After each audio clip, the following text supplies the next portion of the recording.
Mais pour notre part, enfants de Dieu, nous sommes appelés à fonder notre foi sur les Saintes Écritures. Ainsi, on doit rejeter tout ce que l'ennemi vient nous dire et qui ne concorde pas avec la parole de Dieu. C'est le cas de Jésus ici.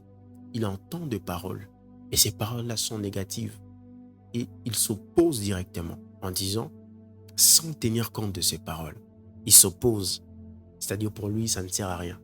Ces paroles-là ne servaient à rien. Il y a des choses que vous devez anéantir dès qu'elles arrivent. Il y a des choses que vous devez écarter dès que vous les entendez. Parce que ça va créer la peur en vous. Ça va créer le doute. Faites comme Jésus. Dès que vous entendez une parole qui a tendance à déstabiliser votre foi, rejetez ces paroles. Restez sur ce que la Bible a dit. Restez focus sur ce que Dieu a dit dans sa parole. Écoutez très bien, au verset 37 on dit, « Et il n'est permis à personne de l'accompagner, si ce n'est à Pierre, à Jacques et à Jean, frère de Jacques. » Souvenez-vous, dans Matthieu chapitre 17, il a pris Pierre, Jean, Jacques pour aller sur la montagne des transfigurations et prier. Jésus-Christ était très sélectif et ce n'était pas pour rien. C'est parce qu'il savait que si il s'associe avec des gens qui croient, il verra encore des grandes choses. Il accomplira encore des grandes choses.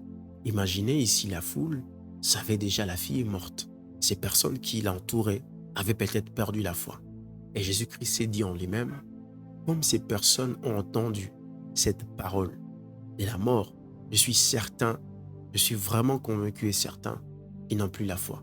Et qu'est-ce que je vais faire? Je vais sélectionner parmi mes gens, parmi les personnes qui m'accompagnent.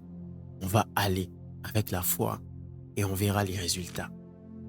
Sois sélectif dans ce que tu fais. Sois sélectif dans ton entourage.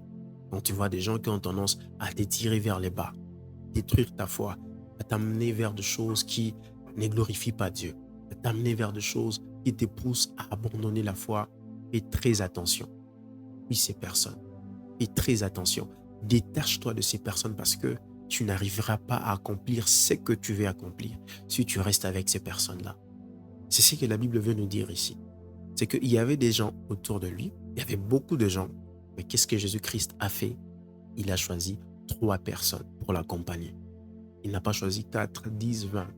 Il n'a choisi que 3 personnes. Seulement 3 personnes.